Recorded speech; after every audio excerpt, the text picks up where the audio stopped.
Assalamualaikum warahmatullahi wabarakatuh. Selamat pagi, selamat siang, selamat sore, selamat malam teman-teman semuanya. Kelas 12 paket C PKBM Cendekia. Saya harap semuanya dalam keadaan sehat dan siap untuk mengikuti video pembelajaran pada kali ini. Baik, kita lanjutkan pembelajaran kita pada materi di modul 11 terkait tata ruang kehidupan. Kali ini kita akan masuk ke unit kedua dengan subtemanya adalah membangun wilayah.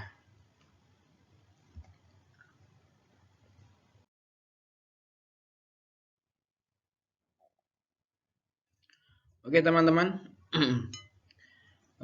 silahkan diperhatikan dua gambar berikut ini.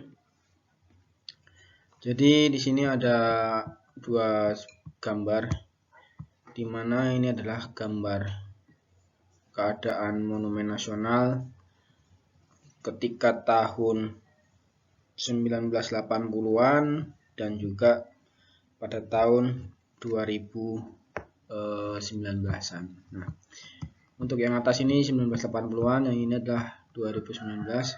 Jadi bisa sama-sama kita lihat teman-teman, perbedaannya yang paling mencolok adalah pada saat tahun 1980-an di sini kondisi Monas ini masih terlihat banyak sekali arena ataupun area yang menjadi tanah lapang. Tapi kalau yang sekarang di yang tahun 2019-an ini sangat sedikit sekali. Nah, apalagi sekarang sudah menginjak tahun 2023. Artinya apa? Artinya adalah Monas dari waktu ke waktu pasti mengalami yang namanya pembangunan. Sama halnya dengan daerah-daerah lain yang ada di Indonesia. Sama, setiap tahun mengalami pembangunan yang tujuannya adalah untuk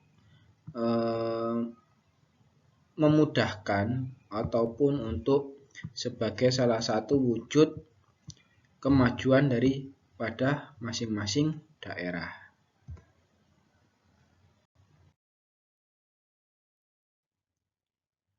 Oke, ini salah satu contoh daripada alat transportasi ketika zaman dahulu ya, dan juga alat transportasi modern. Dulu kita menggunakan alat transportasi yang menggunakan hewan. Lalu kemajuan lagi menggunakan mesin, namun ini mesin yang masih jadul ya. Kalau yang ini kereta ini adalah alat transportasi modern. Nah, dari ketika alat transportasi ini juga mengalami perubahan. Perubahannya pasti ke arah yang lebih baik. Teman-teman, kita sekarang akan memahami dulu terkait pengertian dari pembangunan wilayah. Pembangunan wilayah adalah upaya sadar dari manusia untuk mendorong perkembangan sosial, ekonomi agar tumbuh secara baik serta menjaga keberlangsungan hidup. Nah, menjaganya dari apa? Melalui pelestarian dan keseimbangan lingkungan baik terhadap kawasan tersebut maupun antar kawasan. Ini pengertian dari pembangunan wilayah. Lalu pembangunan wilayah ini ditujukan untuk pemantapan dalam perumusan dan pengarahan kegiatan pembangunan. Hal tersebut bertujuan agar pelaksanaan pembangunan bisa berjalan serasi dan seimbang. Artinya serasi dan seimbang ini tidak tumpang tindih, tidak ada yang menjadi berat sebelah ataupun terganggu, baik di dalam wilayah pembangunan maupun antar wilayah pembangunan di seluruh Indonesia. Nah, tujuan akhir pembagian wilayah pembangunan ini untuk memeratakan pembangunan di seluruh wilayah Indonesia. Ini tujuan akhirnya dari pembangunan wilayah. Oke, lanjut. Faktor-faktor penentu pusat pertumbuhan. Yang pertama adalah sumber daya alam. Faktor sumber daya alam ini artinya ketika wilayah tersebut punya sumber daya alam yang berlimpah ruah, otomatis wilayah tersebut faktor untuk pusat pertumbuhannya akan lebih cepat daripada wilayah di mana yang dia sumber daya alamnya berkurang ataupun sangat sedikit. Lalu yang kedua adalah sumber daya manusia ataupun humannya. Nah, ini juga berpengaruh.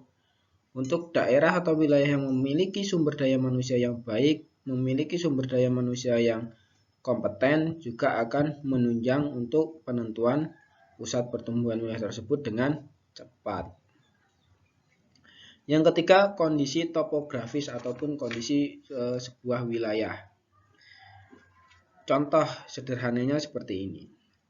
Wilayah dataran rendah dengan wilayah pegunungan itu untuk menjadi pusat pertumbuhan akan lebih cepat yang di dataran rendah. Kenapa seperti itu? Karena otomatis jalur transportasi yang dilalui akan lebih mudah daripada jalur yang ada di pegunungan.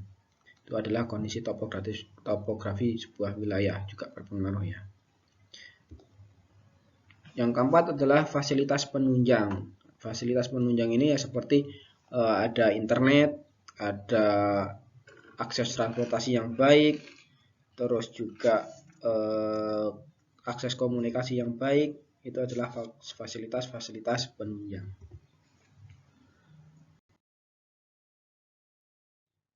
Oke, lanjut.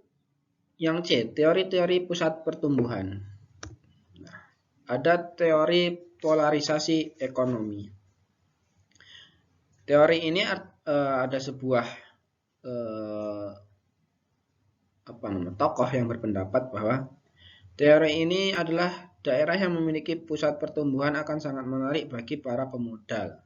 Nah, artinya ketika sebuah daerah mempunyai pusat pertumbuhannya yang sangat cepat, dikira investasinya itu sangat menguntungkan, pasti akan menarik bagi investor. Terus ketika investor ada, pasti juga akan menarik tenaga kerja. Nah, ketika tenaga kerja ini ada, pasti akan ada seleksi secara alam langsung, mana yang tenaga terampil dan mana yang akan menjadi tenaga pendukung. Itu adalah teori polarisasi ekonomi. Lalu ada teori kutub pertumbuhan. Teori kutub pertumbuhan ini misalnya ketika ada dua buah wilayah, nah, dua buah wilayah ini mampu untuk membuat hubungan usaha. Ya, usaha-usaha baik yang skala kecil maupun skala besar ya, mikro maupun makro. Nah, tetapi selain adanya usaha yang menjadi kerjasama, ada juga hal lain yang mereka kerjakan. Contoh, wilayah A dan wilayah B bekerja sama dalam bidang industri elektronik. Nah, itu mereka kerjasama nih. Tapi juga ada hal lain yang mereka kerjakan di luar kerjasama itu, seperti untuk menjalin pendidikan ataupun kesehatan. Itu adalah teori kutub pertumbuhan. Yang ketiga, teori tempat sentral. Teori tempat sentral ini merupakan pusat bagi daerah sekitarnya yang menjadi hubungan di wilayah-wilayah sekitar. Nah, pada teori tempat sentral ini dapat kita bagi menjadi tiga. Jadi tiga ya. Yang pertama adalah hierarki 3 atau K3. Oke, kita bahas satu persatu. Nah, ini ada sebuah gambar terkait hierarki 3 ataupun K3. Artinya, kalau melihat pada bagan ini, setiap wilayah ini akan memperoleh bagian 1/3 dari pusat wilayahnya.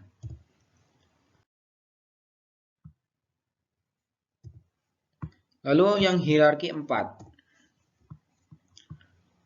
Untuk hierarki 4, wilayah-wilayah di sekelilingnya ini mempunyai bagian 1/2 atau setengahnya. Kalau yang hierarki 3 tadi 1/3, ini 1/2 setengahnya.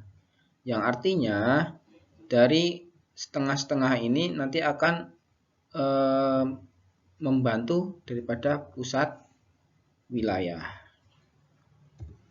Lalu yang terakhir adalah hierarki 7 atau K7. Nah, untuk hierarki 7 ini tiap-tiap bagian mempunyai satu kesempatan ataupun satu jatahnya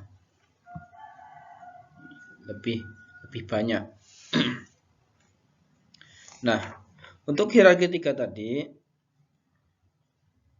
contoh adalah sebuah pasar. Nah, di pasar itu pasti akan ada supplier. Nah, supplier itu menyediakan kebutuhan bagi yang di pasar dan juga daerah di sekitar pasar. Terus yang untuk wilayah yang hierarki 4 ini selain dari supplier pasar dan juga pasar pusat ini juga akan ada jasa-jasa lain yang berada di sekitarnya.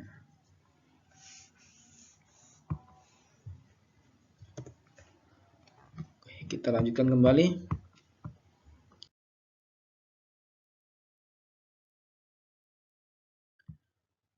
Terus teori sektoral.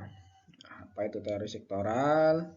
Teori sektoral adalah pusat pertumbuhan harus memiliki 4 ciri ya. 4 ciri. Yang pertama adanya hubungan intern. Hubungan intern ini artinya hubungan dari dalam. Terus ada juga multiplier effect. Terus juga konsentrasi geografis dan bersifat mendorong. Ini ada contohnya, bisa dilihat. Ini adalah bahkan kalau teman-teman mau membuka ada di modul 11 ya, modul 11 untuk kelas 12 itu ada di halaman 21. Nah, dari teori tersebut kita bisa tarik kesimpulan hubungan antara kota, daerah maju dengan daerah lain yang terbelakang itu bisa kita bedakan menjadi beberapa jenis. Dari mana kita bisa melihat ini? Dari kita melihat ciri-ciri daripada daerah maju tersebut. Yang pertama adalah generatif, hubungan yang saling menguntungkan. Artinya baik desa maupun kota ketika melakukan interaksi sama-sama menguntungkan. Yang kedua parasitif. Ini salah satunya menjadi kalah ataupun dirugikan. Biasanya yang dirugikan adalah daerah yang dari desa atau daerah terbelakang. Terus yang ketiga adalah enclave atau tertutup, di mana daerah kota ini lebih maju seakan-akan terpisah. Seakan-akan terpisah dengan daerah yang di sekitarnya. Ini ada contohnya.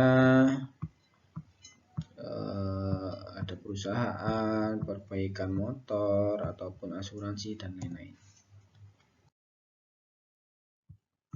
Yang D, manfaat pusat pertumbuhan. Nah,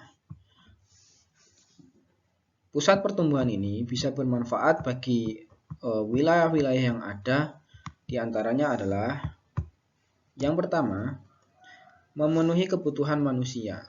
Nah, manfaat yang pertama dapat memenuhi kebutuhan manusia. Di saat wilayah tersebut pertumbuhannya itu sangat cepat, lalu banyak sekali fasilitas-fasilitas penunjang yang ada di sana, otomatis kebutuhan manusia juga akan cepat terpenuhi. Yang kedua, meningkatkan peran serta terhadap proses pembangunan bangsa, baik dalam pembangunan fisik, infrastruktur, serta fasilitas sosial lainnya dalam sektor ekonomi dan sosial budaya. Nah ini, yang kedua ini. Kalau wilayah itu maju, otomatis seperti yang saya katakan tadi, baik bangunan ataupun fasilitas menunjang juga akan ada. Nah, berimbas pada apa? Pada kegiatan-kegiatan sosial. Berimbas pada apa? Pendapatan per kapita penduduk dan juga keadaan sosial budaya, baik pendidikan maupun kesehatan. Yang ketiga, semakin lancarnya pergerakan barang atau komoditas ekonomi antar wilayah. Kenapa bisa seperti ini? Karena adanya jalur transportasi yang baik. Bayangkan kalau seandainya di sebuah daerah, kita lihat di pedalaman Kalimantan, di mana ketika musim hujan itu akses jalannya luar biasa sangat sulit, maka apa? Barang yang mau keluar masuk dari daerah situ itu akan sangat susah.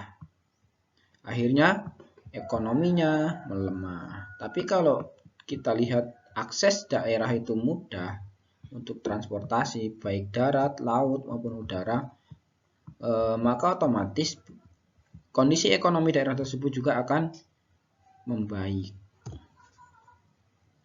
Yang keempat, memberikan peluang kerja bagi penduduk. Ini menjadi lapangan pekerjaan bagi penduduk sekitar maupun penduduk yang ada di beberapa daerah di sekitarnya.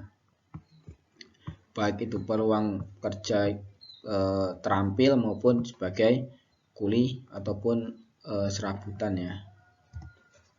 Yang kelima, dapat meningkatkan pendapatan penduduk. Nah, ketika pendapatan penduduk naik, otomatis kemampuan daya beli juga akan naik. Ketika kemampuan daya beli naik, maka keadaan ekonomi sebuah masyarakat itu akan sejahtera. Nah, oke teman-teman, kita sampai di penugasan. Nah, di sini silahkan teman-teman untuk membuat catatan ringkas tentang teori-teori pusat pertumbuhan dari video tadi yang sudah kita sama-sama saksikan. Kalaupun lupa, silahkan diputar kembali videonya sambil teman-teman bisa meringkasnya dalam buku catatan kalian. Mungkin itu saja untuk pertemuan kali ini di modul 11 untuk unit kedua. Silahkan apabila teman-teman ada yang merasa belum paham terkait materi ini, diputar kembali atau bisa dengan membuka modul ajarnya. Modul ajar adalah yang ada di kesetaraan, itu silahkan teman-teman bisa lihat untuk kelas 12 di modul 11. Oke, terima kasih. Kita akhiri pertemuan di video pembelajaran kali ini. Wassalamualaikum warahmatullahi wabarakatuh.